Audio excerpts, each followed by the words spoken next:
ప్రియా స్నేహితులారా, ఈ ఉదయకాలము యేసు ప్రభుల వారి వాక్యము క్రమంగా ధ్యానించడానికి చేరిన మీ అందరికీ ఆహ్వానం తెలియజేస్తున్నాను. అనుదినము దేవుని వాక్యం ధ్యానించి క్రమంగా నేర్చుకోవాలని ఆసక్తి చూపుతున్నవారు, ప్రాముఖ్యంగా ఈ లెంట్ కాలంలో, శిలువ శిలుమల ధ్యాన కాలంలో యేసు ప్రభుల వారు పలికిన మాటలు, యేసు ప్రభుల వారు తన బిడ్డల కొరకు, విశ్వాసుల కొరకు తెలియజేసిన మాటల్ని క్రమంగా నేర్చుకోవాలని చేరిన బిడ్డలను ప్రభు దీవించుగాక. ఈ పరిచయ కొరకు ప్రార్థించండి. సమయాన్ని మీ కొరకు నేను క్రమంగా యూజ్ చేసుకుంటూ అనుదిన వాక్య ధ్యానాలు చేయడం జరుగుతుంది. ఇంకా ప్రార్థనలో జ్ఞాపకం చేసుకోవాలని మనం చేస్తున్నా. ఇది దీవెనకరంగా, ఆశీర్వాదకరంగా మీకు అనిపిస్తే మీ స్నేహితులతో, బంధుమిత్రులతో పంచుకోనండి.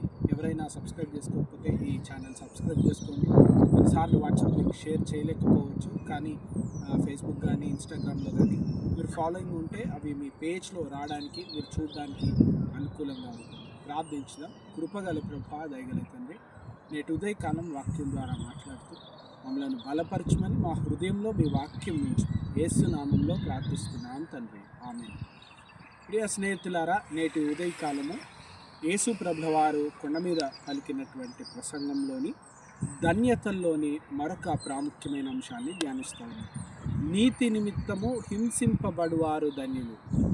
పరలోక రాజ్యం వారిది. మళ్ళీ పరలోక రాజ్యం గురించి మాట్లాడుతూ నీతి నిమిత్తము హింస పొందినటువంటి వారు. క్రమంగా భక్తులు, పరిశుద్ధులలో ఒక ప్రశ్న సాధారణంగా వస్తుంది. ఏంటంటే, మేము మంచి కార్యములు చేసినప్పుడు, దేవుని పనులు చేస్తున్నప్పుడు ఎందుకు సమస్య, ఎందుకు శోధన, ఎందుకు హింస? మేము మంచి పనులు చేస్తే ఎందుకు సమస్య? యోబు పరిశుద్ధుడు, భక్తుడు, ఎందుకు ఆయనకు శోధన? అబ్రహాము విశ్వాసి, ఎందుకు శోధన? ఎలిజబెత్, జకరేలు భక్తిగల దంపతులు, ఎందుకు శోధన? ఇటువంటి ప్రశ్నలు క్రమంగా మన జీవితంలో వస్తాయి. కానీ దేవుని వాక్యం చెప్తుంది, నీతి నిమిత్తము హింస పొందువారు ధన్యులు. యోహాను సువార్తలో యేసు ప్రభుల వారు చెప్తున్నారు, ఇదిగో నన్ను హింసించింది, మీరు హింసలు పొందుతారు. శిష్యులు వచ్చి అడుగుతారు ఒక మారు, అయ్యా మేము మా పిల్లలను, ఇళ్లను, భూములను అన్నిటినీ విడిచిపెట్టి వచ్చినాం కదా అంటే, యేసు ప్రభుల వారు అంటారు, ఇదిగో ఇక్కడ హింసలతో పాటు తిరిగి ప్రతిఫలం. చూడండి, ప్రతిఫలం ఎప్పుడు మనకు విడిగా రావట్లేదంట.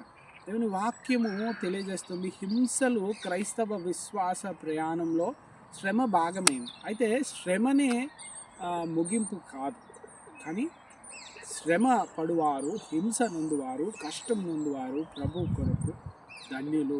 ఇది నన్న సంఘం అనేక చోట్ల హింసింపబడుతూ ఉంది. ఏ అన్యాయం చేయకుండా హింసింపబడుతుంది, ఏ తప్పు చేయకుండా హింసింపబడుతుంది. అయినా ప్రభు వారి చేయి విడిచిపెట్టట్లేదు. ప్రభు వారిని బలపరుస్తారు. ఇంకా సంఘము వృద్ధి చెందడానికి వారి సాక్ష్యాన్ని బలంగా వాడుతున్నారు. ఎప్పుడు బలమైన పరిశుద్ధాత్మ కార్యం జరుగుతుందో అప్పుడు సమస్యలు కూడా వస్తాయి. చూడండి, కేవలం సమస్యలు రావట్లేదు, ఎంతో బలమైనటువంటి స్వార్థ పరిచర్య కార్యక్రమం ప్రపంచం అంతా కొనసాగుతుంది. కనుకనే హింస. ఎప్పుడు దీవెనకరమైన కార్యం జరుగుతుందో అప్పుడు కష్టం వచ్చినప్పుడు మీరు దేవుని మార్గంలో ఉన్నారని జ్ఞాపకం చేసుకోండి. నీతి కొరకు శ్రమిస్తే, భక్తి కొరకు శ్రమిస్తే, విశ్వాసం కొరకు శ్రమిస్తే మీరు దేవుని పనులలో, కార్యంలో ఉన్నారు కనుక కష్టము, శోధన వస్తుంది, సమస్య వస్తుందని జ్ఞాపకం ఉంచుకోండి. అప్పుడు మీరు బాధపడకండి, ప్రభుల వారు తోడున్నారు. ఆయన ఆత్మ సహాయం మనతో ఉంది. ఆయన నడిపిస్తున్నారు, పరిశుద్ధాత్ముడు బలపరుస్తూ ఉన్నాడు, దీవిస్తారు. కనుక నిరాశ పడక, నిస్పృహ పడక, దేవుని కొరకు శ్రమ నొందుట, దేవుని కొరకు హింసింపబడుట భాగ్యం. ప్రకటన గ్రంథం అంతా చెప్తోంది, శ్రమలు జయించిన వారు, హింసలు జయించిన వారు, బాధలు జయించిన వారు ధన్యులు. వారు జయించిన వారు పరలోక రాజ్యంలో ఉంటారు. కనుక విశ్వాసంతో కొనసాగండి, ఎప్పుడు నిరాశ పడకూడదు.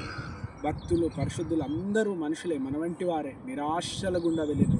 నిరాశ ముగింపు కాదు. నిరాశల తర్వాత అద్భుతమైన కార్యములు, దీవెనకరమైన కార్యములు, ఆశీర్వాదకరమైన కార్యములు వారు చూడగలిగినారు, చేయగలిగినారు. మనం నడిచే మార్గం కష్టంగా ఉన్నప్పుడు దాని తర్వాత దేవుడు గొప్ప దీవెనకరమైన స్థితిని దాచి ఉంచున్నాడనే విశ్వాసంతో ముందుకు సాగాలి. ఆ విశ్వాసము, ఆ నడిపింపు మనల్ని బలపరుస్తూ ఉంది. ప్రభు తన కృప, దీవెన, ఆశీర్వాదం మనకు దయచేయను గాక. ప్రార్థించుదాం. కృపగల ప్రభువా, ఈ ఉదయం వాక్యం ద్వారా మాట్లాడినారు. అతను ఎందరు బిడ్డలు ఏ సమస్యలతో నీ వైపు చూస్తున్నారు ఈ ఉదయకాలం, వాటన్నిటి నుంచి మీరు విడుదల దయచేస్తూ అని దర్శించి ఆశీర్వదించమని యేసు నామంలో ప్రార్థిస్తున్నాం తండ్రి. Amen. God bless you all. దేవుడు మిమ్మల్ని దీవించిన గాక. ఆమెన్.